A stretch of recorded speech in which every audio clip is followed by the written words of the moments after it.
जी अस्सलाम वालेकुम। आवाज़ का बताइए साहब, आवाज़ आ रही है? जी आवाज़ आ रही है आपको?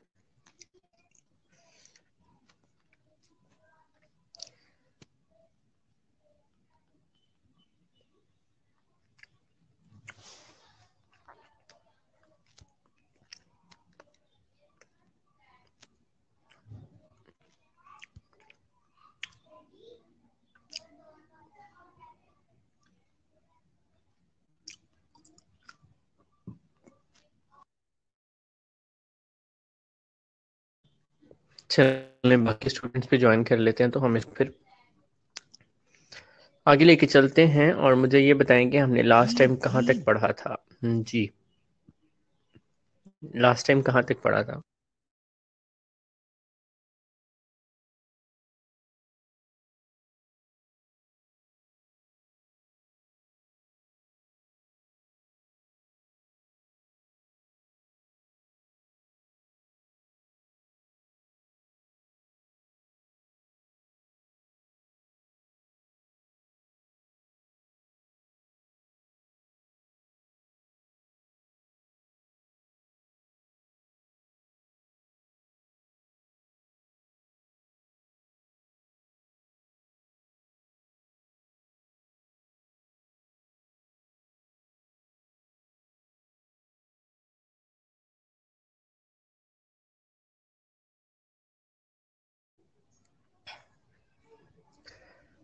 नहीं, मूड डिसऑर्डर सारे नहीं पढ़े थे अभी। जहाँ तक मुझे याद पड़ता है कि मैंने आपको ईसीटी कंप्लीट करवाई थी। ईसीटी,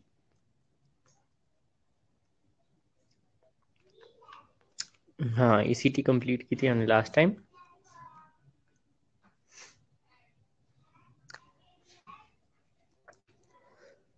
आज जो है हमने आई थिंक बाइपोलर लेके चलना था आगे।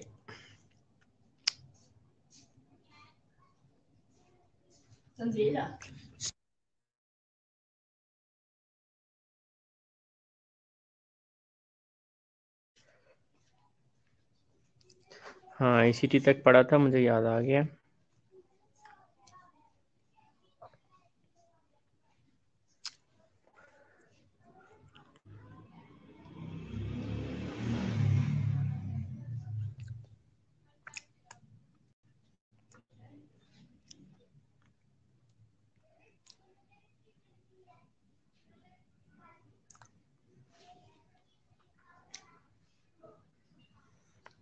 बाकी लोग भी ज्वाइन कर लें, फिर हम स्टार्ट करते हैं। प्लीज़ ग्रुप में मैसेज करें कि बाकी लोग भी आ जाएं। 8 लोगों ने ज्वाइन किया अभी तक सिर्फ।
हाँ जी, बाइपोलर जो थोड़ा सा स्टार्ट किया था ना, वो हमने स्टार्टिंग में पढ़ा था। अभी हमने ये पढ़नी है, इस स्लाइड से स्टार्ट करना है। हमने अभी डिप्रेशन का थोड़ा सा ट्रीटमेंट ईसीटी के हवाले से पढ़ा था और मेडिसिन के हवाले से पढ़ा था। अब साइकोथेरेपी के हवाले से ट्रीटमेंट हमने स्टार्ट करना है। पता नहीं यार रिजल्ट क्यों इतना लेट हो रहा है आप लोगों का, आई डोंट नो।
यार लास्ट क्लास में कितने स्टूडेंट्स थे आपके? 9 स्टूडेंट्स हैं इस वक्त क्लास में। लास्ट क्लास में कितने थे?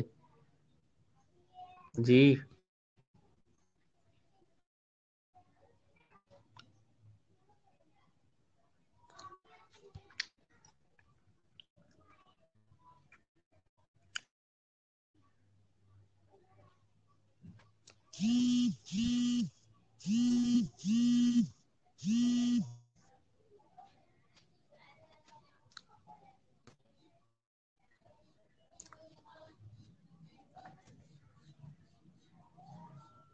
लास्ट क्लास में 3 स्टूडेंट्स थे बस? रियली?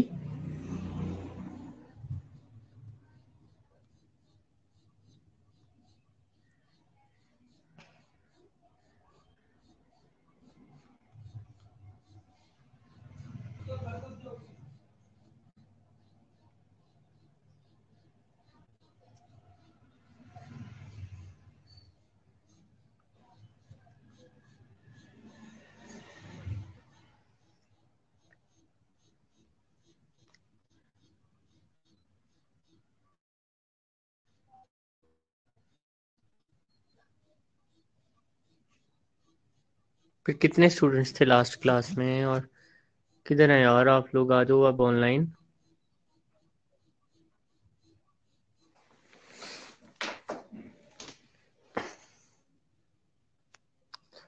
क्या इशू है? मोस्टली लोगों का लॉगिन नहीं हो रहा। पीपीटी तो भाई सामने है बिल्कुल। पीपीटी क्यों नहीं शो हो रही? आपको पीपीटी तो शो होनी चाहिए। और नेक्स्ट वीक के क्या ऑर्डर्स आए हैं कॉलेज से? कॉलेज ओपन होगा या क्लोज ही रहेगा?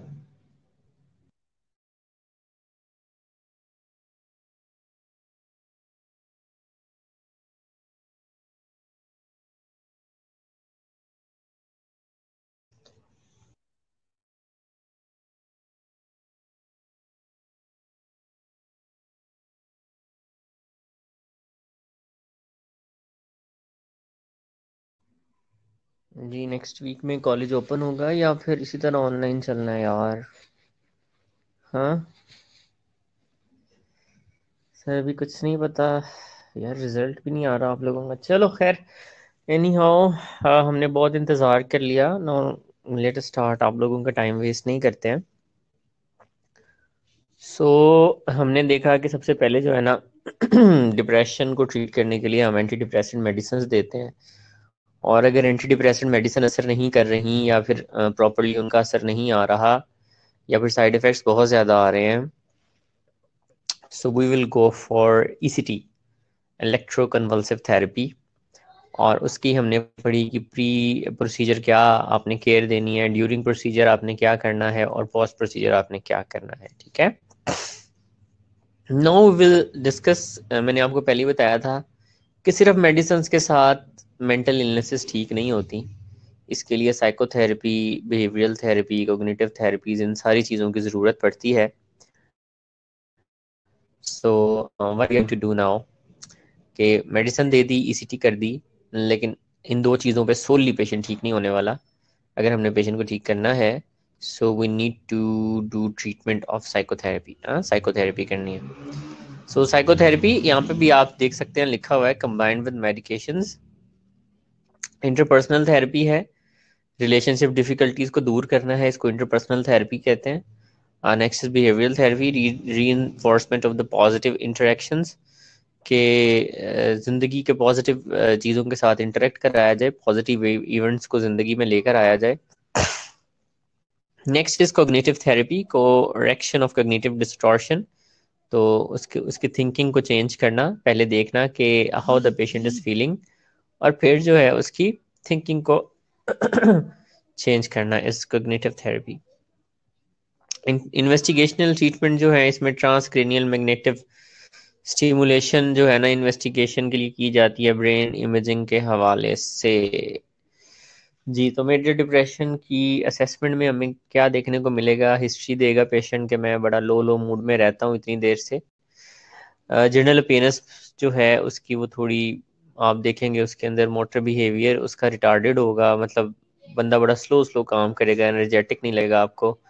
लेटेंसी ऑफ रिस्पॉन्स, मतलब जो भी आप उससे बात पूछेंगे, जो भी रिस्पॉन्स चाहेंगे, जो भी काम करने को कहेंगे, वो बड़ा एक लेट काम करेगा, आहिस्ता आहिस्ता काम करेगा, साइकोमोटर एजिटेशन होगी, रेस्टलेसनेस होगी उसके अंदर।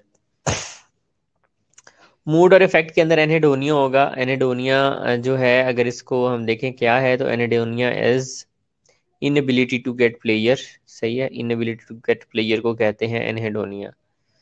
और thought process, content, rumination, suicide जो है ना, अपने आप को सेल्फ किलिंग की थॉट्स होंगी उसके माइंड के अंदर। Sensorium, intellectual process, impaired memory, कोई चीज़ें याद नहीं रहती। इस तरह का सिलसिला जो है मेमोरी के हवाले से पेशेंट के अंदर आपको देखने को मिल सकता है।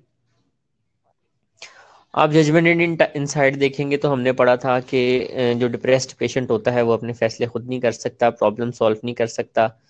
सेल्फ कॉन्सेप्ट के बारे में जब उसको जानेंगे, उसको असेस करेंगे, तो उसे अपना आप वर्थलेस लगेगा कि मैं किसी काम का नहीं हूँ। There will be difficulty in relationships. ठीक है। Sensorium is senses. हाँ जी, तो फिजियोलॉजिक सेल्फ केयर कंसिडरेशन देखेंगे तो पेशेंट अपना ख्याल नहीं रखेगा, गंदा मंदा रहेगा, और मतलब अपनी हाइजीन का भी ख्याल नहीं रखेगा। उसके बाद कुछ डिप्रेशन रेटिंग स्केल्स होते हैं, उसके ऊपर जो है हम फिल करके पेशेंट को रेट कर सकते हैं कि कितना ज़्यादा डिप्रेशन है। जैसे आप लोग कभी फेसबुक पे जा रहे होते हैं तो बाजू का एक रेटिंग स्केल आ जाता है और उसमें क्वेश्चंस आप फिल करते हैं और वो बाद में आपको आपका स्कोर बता देता है। ठीक है, तो सेल्फ रेटिंग स्केल है जिसमें जंग और बेक के रेटिंग स्केल आ जाते हैं। क्लिनिशियन रेटिंग स्केल में हैमिल्टन स्केल जो है ना वो आ जाता है। बस ये रेटिंग स्केल के नाम याद करने के, ये डिप्रेशन को असेस करने के लिए इस्तेमाल होते हैं। जी, इसका जवाब बताएं। जी, ये ट्रू है या फॉल्स है जी, बताइए। ओके।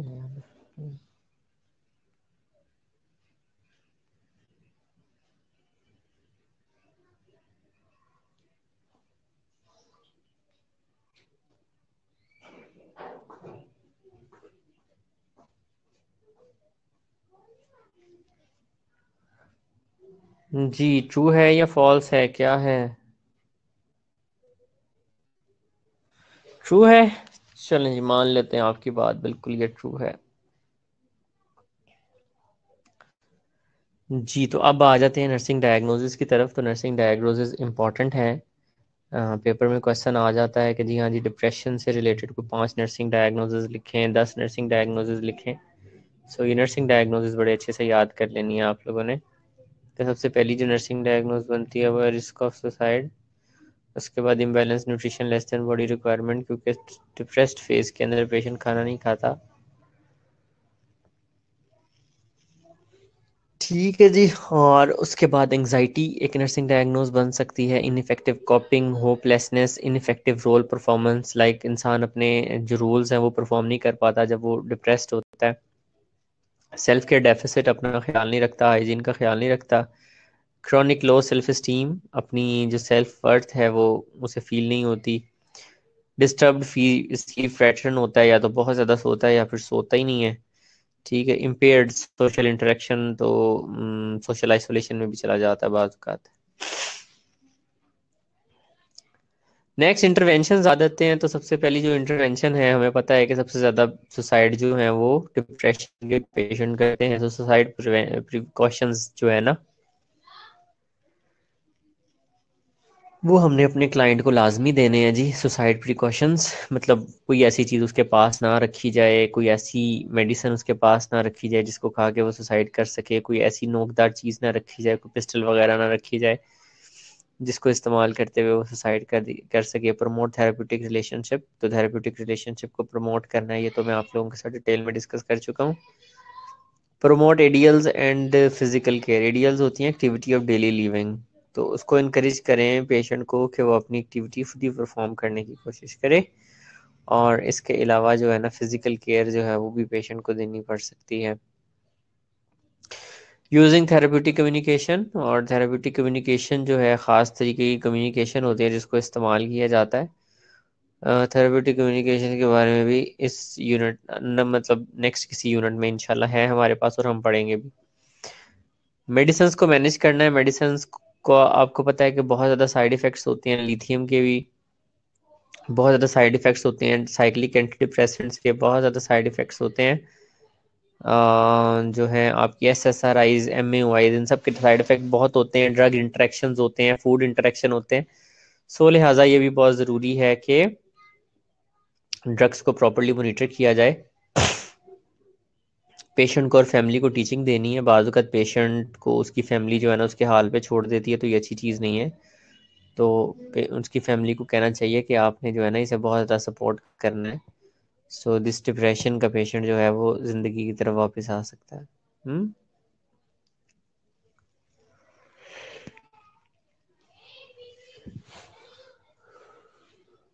ठीक है जी। फिर इन्हीं चीज़ों की बुनियाद के ऊपर आपने पेशेंट को एवेल्यूएशन कर देनी है। नर्सिंग इंटरवेंशन ऑलमोस्ट वही है सारी। प्लीज़ एक दफ़ा आप लोग रीडिंग दें और फिर मुझे समरी बना के बताएं कि आपको नर्सिंग इंटरवेंशन में क्या समझ आ रही है। नर्सिंग इंटरवेंशन आपके सामने इस बॉक्स में लिखी हुई हैं, आप लोगों ने इनको पढ़ना है और एक समरी बतानी है कि डिप्रेशन के पेशेंट को क्या नर्सिंग इंटरवेंशन दे सकते हैं।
जी फौजिया बख्श कहती हैं to develop therapeutic relation with client, spend time, help him to achieve daily tasks, improve hydration, nutrition, engage him in some activities। ठीक है जी, बिल्कुल यही चीज़ें लिखी हैं जो मैंने आपको पहले बता दी हैं। आगे हम इसकी टीचिंग पे चलते हैं। सो सेम विद दिस, आपने टीचिंग के हवाले से भी इसको पढ़ लेना है। Teach about the illness of depression, depression के बारे में पेशेंट को बताएं। Identify early signs of relapse, बाद का पेशेंट डिप्रेशन से ठीक हो जाता है फिर दोबारा से डिप्रेशन में चला जाता है, तो पेशेंट को बताना होता है कि ये चीज़ें हो रही हैं तो आपने दोबारा से ट्रीटमेंट लेने पहुंच जाना है। Importance of the support group and assist in locating resources, मतलब बाजू का डिप्रेस्ड लोग मिलके एक सपोर्ट ग्रुप बना लेते हैं, उसमें फिर चीज़ें डिस्कस करते हैं आपस में। Teach the client and family about the benefits of the therapy and follow up appointments. ठीक है, कि थेरेपी जो है वो लेते रहना, सिर्फ मेडिसिन से ठीक नहीं होगा। ये encourage participation in support groups. Teach the action side effects, special instruction regarding medication, तो मेडिकेशन के बहुत सारे साइड इफेक्ट हमने पढ़े, कौन सी डाइट के साथ लेनी है, किस वक्त लेनी है, कब नहीं लेनी है, ये सारी चीज़ें जो है ना पेशेंट को बतानी है। Discuss methods to manage side effects of the medication, तो मेडिकेशन के साइड इफेक्ट कैसे मैनेज करने हैं, कैसे डोज एडजस्ट करनी है, ये सारा कुछ पेशेंट के साथ डिस्कस करना है। अब आ जाते हैं जनाब बाइपोलर डिसऑर्डर्स की तरफ। थोड़ा सा मैंने आपको फ्लेवर दिया था उस दिन बाइपोलर डिसऑर्डर का। सो नो आई वांट कि आप लोग जो हैं थोड़ा सा आप लोग बताएं जी बाइपोलर डिसऑर्डर क्या होते हैं जी। आपके सामने भी लिखे हुए हैं और थोड़ा सा मैं आप लोगों से जानना चाह रहा हूँ बाइपोलर डिसऑर्डर क्या होते हैं।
ठीक है जी, बाइपोलर डिसऑर्डर में मैनिया और डिप्रेशन दोनों प्रेजेंट होते हैं।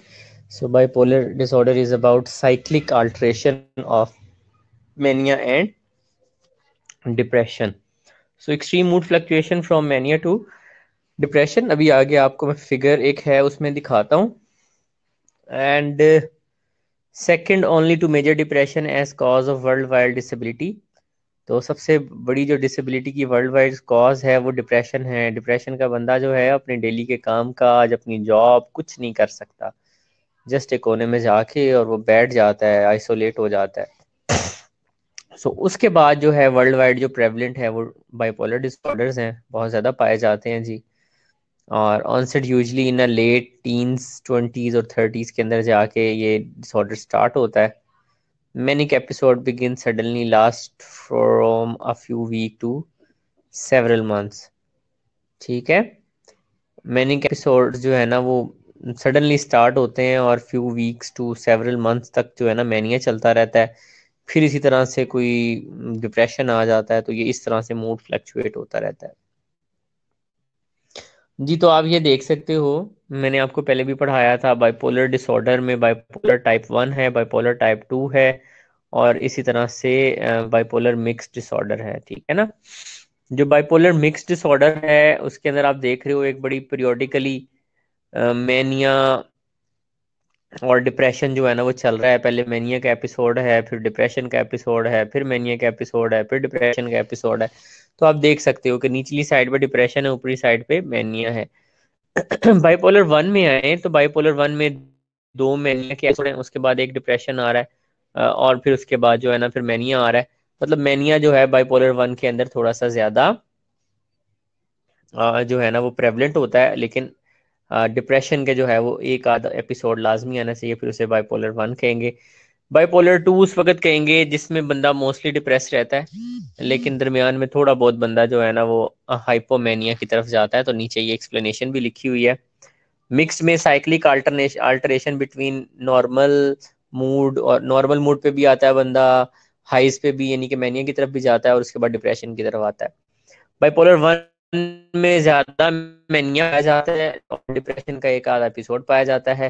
बाइपोलर 2 में डिप्रेशन ज्यादा प्रेवलेंट होता है और एक आधा हाइपोमेनिया के एपिसोड के अंदर बंदा जाता है। So these are the 3 types of bipolar disorders, ठीक है जी। अब आ जाते हैं बाइपोलर की ट्रीटमेंट की तरफ, कि बाइपोलर डिसऑर्डर्स को ट्रीट कैसे करना है। सबसे जो बेस्ट ड्रग है हमने पढ़ी बहुत ज्यादा, मूड स्टेबलाइजर लिथियम। लिथियम जो है that is anti manic drug या फिर मूड स्टेबलाइजर है। इसके अलावा हमें पता है एंटी कन्वल्सेंट्स, वो ड्रग्स जो कि फिट्स को ट्रीट करने के लिए इस्तेमाल होती हैं, एपिलेप्सी वगैरह को ट्रीट करने के लिए इस्तेमाल होती हैं, उनको मूड स्टेबलाइजर के तौर पे इस्तेमाल किया जाता है because of their Kindling action. हाँ, और agents helpful in reducing manic behaviour, protecting against bipolar disorders जो हैं ये दोनों हैं जी। हरीम, बस ये मैं जो सॉरी हरम, मैं अभी बस ये पढ़ा के स्लाइड तो आपको नमाज ब्रेक देते हैं 10 मिनट्स की, 2 मिनट दें। Psychotherapy useful in mildly depressive और नॉर्मल पेशेंट्स, ठीक है। 5 नहीं बजने वाले अभी तो भाई, 4:30 हुए हैं, क्या हो गया। Psychotherapy useful in mildly depressive और normal portion of bipolar disorder.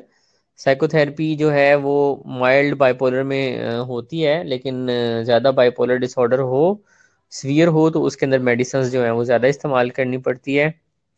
और साइकोथेरेपी का मैनिक स्टेजेस के अंदर इतना फ़ायदा नहीं होता जितना डिप्रेसिव फेजेस के अंदर, सॉरी साइकोफार्माकोलॉजी का, साइकोथेरेपी का, हाँ, डिप्रेसिव फेजेस के अंदर फ़ायदा होता है, मैनिक फेजेस के अंदर इतना फ़ायदा नहीं होता। अच्छा जी, बाइपोलर डिसऑर्डर की थोड़ी सी असेसमेंट जो है हम वापस आके देखते हैं कि क्या क्या साइन एंड सिम्टम असेसमेंट में होते हैं। 10 मिनट देता हूँ आपको, 10 मिनट लें, 4:34 हो गए हैं, 4:44 पे आप लोग प्लीज़ वापस आ जाएं, नमाज ब्रेक ले लें, और 10 मिनट की नमाज ब्रेक है, नमाज पढ़ें, मैं भी पढ़ता हूँ, आप लोग भी पढ़ें, फिर बाद में मुलाकात होती है जी। चलें जी।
जी अस्सलाम वालेकुम।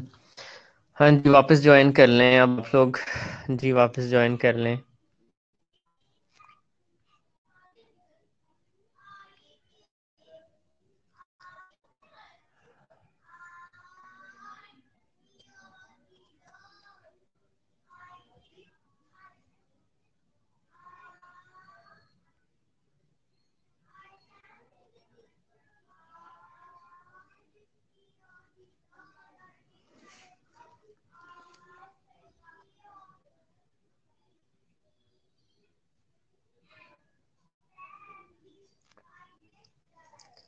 जी क्लास, आर यू देयर?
ठीक है, बाकी लोगों को भी वापस बुलाए ना। 19 लोग थे यार, कितने रह गए हैं? बाकी लोग किधर हैं? चले, एनी हाउ। सो जब आप बाइपोलर डिसऑर्डर के पेशेंट की असेसमेंट करेंगे, सो क्या मिलेगा? सबसे पहले तो हिस्ट्री देगा वो आपको इस डिसऑर्डर की, and after that general appearance उसकी, प्रेशर स्पीच होगी, तेज तेज बोलेगा और सेक्सुअली सुजेस्टिव होगा। ठीक है, नेक्स्ट इज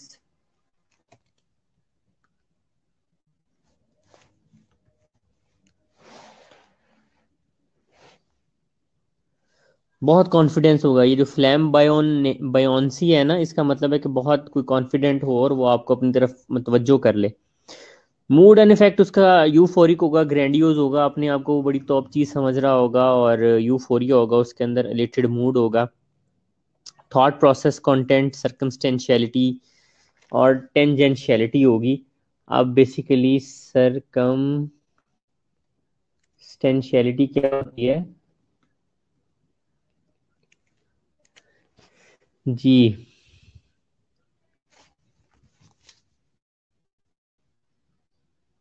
सो सर्कमस्टेंशियलिटी का मतलब है कि मतलब डिलेड स्पीच रिस्पॉन्स होता है, ठीक है। और टेंजेंशियलिटी का मतलब होता है कि एक ही बात के साथ जो है ना वो क्लिंग कर जाता है, और उस बात को छोड़ने पे ना वो एग्री नहीं होता, वो एक ही टॉपिक के ऊपर जो है ना वो स्टिक कर जाता है और उस टॉपिक को नहीं छोड़ता। ठीक है। अच्छा जी, नेक्स्ट आ जाता है हमारे पास सेंसोरियम इंटेलेक्चुअल प्रोसेस। तो डिसोरिएंटेड होता है टू टाइम, क्योंकि उसे हर चीज़ में जो है ना भागम भाग पड़ी होती है मैनिया के पेशेंट को, इसलिए वो डिसोरिएंटेड होता है। जजमेंट इंसाइट नहीं कर सकता, वो डिसीजंस अच्छे नहीं ले सकता। सेल्फ कॉन्सेप्ट एग्जेजरेटेड होता है, वो अपने आप को बड़ी चीज़ समझ रहा होता है। रोड रिलेशनशिप लिबाइल इमोशंस होते हैं, बहुत जल्दी जो है वो गुस्सा कर जाता है, बहुत जल्दी खुश हो जाता है। फिजियोलॉजिकल सेल्फ केयर कंसिडरेशंस चाहिए। फिजियोलॉजिकल सेल्फ केयर कंसिडरेशन के अंदर होता ही है कि इवन वो बंदा जो है ना खाना भी नहीं खाता, वो कहता है कि मेरे बस काम शाम पहले हो जाएं और मैं जो है ना कुछ चीज़ कर लूँ पहले। वो इवन खाना भी जो है ना टिक के नहीं खाता, किसी चीज़ के ऊपर कंसंट्रेट नहीं करता। सो इस तरह के पेशेंट जब मैनिक फेज में पेशेंट्स होते हैं तो इनको जो है ना ऐसी फूड दी जाती हैं जो कि ये साथ चलते फिरते खा लें। जैसे कोई रोल टाइप की चीज़ दे दी तो वो चलता फिरता जो है ना पेशेंट उसको खा ले। And data analysis nursing diagnosis जो हैं वो हमने पेशेंट को फ्री फ्रॉम इंजरी रखना है, मेडिसिन देनी है, बेसिक नीड उसकी पूरी होती रहे, खाना शाना खाता रहे और बाकी भी सेल्फ केयर करता रहे। और सोशली अप्रोप्रिएट बिहेवियर जो है ना वो शो करे। ये ना हो कि मैनिया के अंदर बंदा इम्पल्सिव हो जाता है बहुत ज़्यादा, तो बाज़ अगर ऐसी चीज़ें भी कर गुजरता है जो कि सोसाइटी के लिए अप्रोप्रिएट नहीं होती हैं। जी मुझे इसका जवाब दीजिए। Which of the following would be most appropriate for the treatment of mania. जी सबसे अप्रोप्रिएट ड्रग कौन सी है मैनिया के लिए इसमें से? जी क्लास। माशाल्लाह 22 लोग आ गए हैं। फरीन प्लीज अटेंडेंस तो लगाओ यार, इन लोगों की 22 लोगों को अटेंडेंस लगवा लो यार।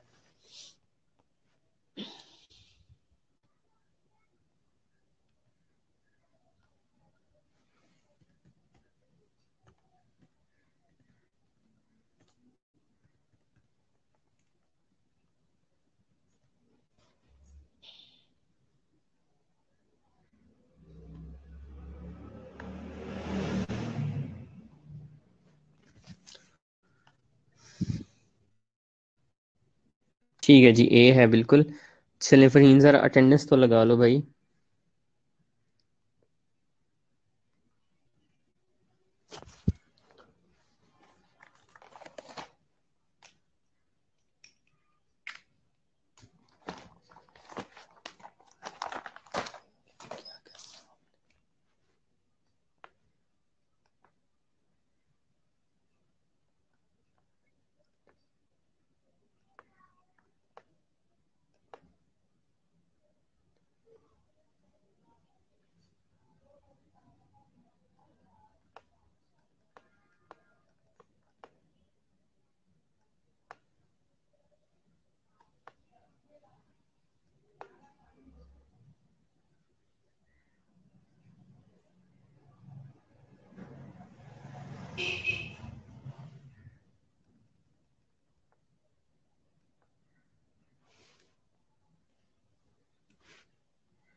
जी अटेंडेंस लगा लें, अटेंडेंस के बाद हम आगे चलते हैं जी।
हाँ जी, आई होप अटेंडेंस कंप्लीट हो गई होगी। सो इंटरवेंशंस की तरफ चलते हैं। तो बाइपोलर पेशेंट को सेफ्टी प्रोवाइड करनी है, क्योंकि ये बहुत ज़्यादा इलेटेड मूड में होता है, बहुत ज़्यादा इम्पल्सिव होता है, भागा दौड़ा फिरता है, तो ये अपने आप को इंजर कर सकता है। साइकोलॉजिकल फिजियोलॉजिकल नीड्स को मीट करना है, जैसा कि मैंने आपको बताया कि वो खाना भी नहीं खाते हैं, नींद का भी इवन ख्याल नहीं करते हैं, तो उनको इस चीज़ के लिए थोड़ा सा करना होता है, रिलैक्स करना होता है। और खाने के लिए ऐसी चीज़ें दी जाती हैं जो रेडी टू ईट फूड होती हैं, जो चलते फिरते चीज़ें खाई जा सकती हैं। ठीक है। Provide therapeutic communication, promote appropriate behaviour. सोता नहीं है तो उसको कहें कि भाई सो जाओ, अब ज़रा रिलैक्स कर लो, और इस तरह की चीज़ें। मैनेजिंग मेडिकेशंस, तो मेडिकेशंस जो हैं मैनिया के लिए जो इस्तेमाल होती हैं, जैसा कि लिथियम में, इनके भी बहुत ज़्यादा साइड इफ़ेक्ट्स हैं। और दूसरी चीज़ ये है कि ये लीथल होती हैं, तो इसके प्लाज्मा लेवल्स करवाने पड़ते हैं, तो इसलिए मेडिसिन को अच्छे से मैनेज करना है। प्रोवाइडिंग पेशेंट फैमिली टीचिंग, और पेशेंट और फैमिली को टीचिंग देनी है। टीचिंग क्या देनी है वो अभी नेक्स्ट हमारे पास आ जाएगी। तो ये वही इंटरवेंशंस है जो कि अभी हमने पढ़ी हैं, और ये टीचिंग्स पे आ जाते हैं। तो टीच अबाउट बाइपोलर डिसऑर्डर, सबसे पहली चीज़ पेशेंट को उसके डिसऑर्डर के बारे में अच्छे से बताएं, और उसके बाद उसे बताएं कि जी आप जो मेडिसिन ले रहे हैं, इसके जो है ना पीरियोडिकली आपके ब्लड सैंपल्स लिए जाएंगे, और उसमें से उस मेडिसिन के लेवल को देखा जाएगा। और पेशेंट को लिथियम अगर ले रहा है तो उसको बताना है कि साल्ट और फ्लूइड इनटेक अच्छी रखनी है। और टॉक्सिसिटी के साइंस के बारे में बताना है, जो हमने बिल्कुल जब लिथियम पढ़ रहे थे उस वक्त मैंने आपको पढ़ाई थी, टॉक्सिसिटी ऑफ लिथियम के क्या साइन एंड सिम्टम्स होते हैं। Educate the client and family about risk taking behaviour out to avoid it. तो रिस्क टेकिंग बिहेवियर कौन कौन से हैं, क्योंकि बाज़ औक़ात पेशेंट बहुत ज़्यादा हाइपर एक्टिव हो जाता है और ऐसे ऐसे काम करना शुरू कर देता है जो कि बाज़ औक़ात इम्पॉसिबल होते हैं, और उनके दरमियान कोई इंजरी आ सकती है। ठीक है जी। Teach about behavioural sign and relapse and how to seek treatment in early stages. और इवन ट्रीटमेंट करने के बाद भी मैनिया जो है ना उसका रिलैप्स हो जाता है, जैसे हमने डिप्रेशन का रिलैप्स पढ़ा था। तो पेशेंट को हमें टीच करना है कि हाउ टू मतलब रिलैप्स को किस तरह से पहचानना है, और ट्रीटमेंट को किस तरह से सीक करना है, कैसे ट्रीटमेंट के लिए जाना है। ठीक है। तो नेक्स्ट हम अभी सुसाइड स्टार्ट करते हैं। सुसाइड क्या होता है, किस तरह से होता है। उससे पहले, क्योंकि हमारी इस वक्त 5 बजने वाले हैं, तो मैं ये वाला सेशन एंड करूंगा। आप लोग प्लीज़ नेक्स्ट सेशन ज्वाइन कर लें, जो आपका 5 बजे वाला सेशन है। तो ये सेशन मैं एंड कर रहा हूँ आपका।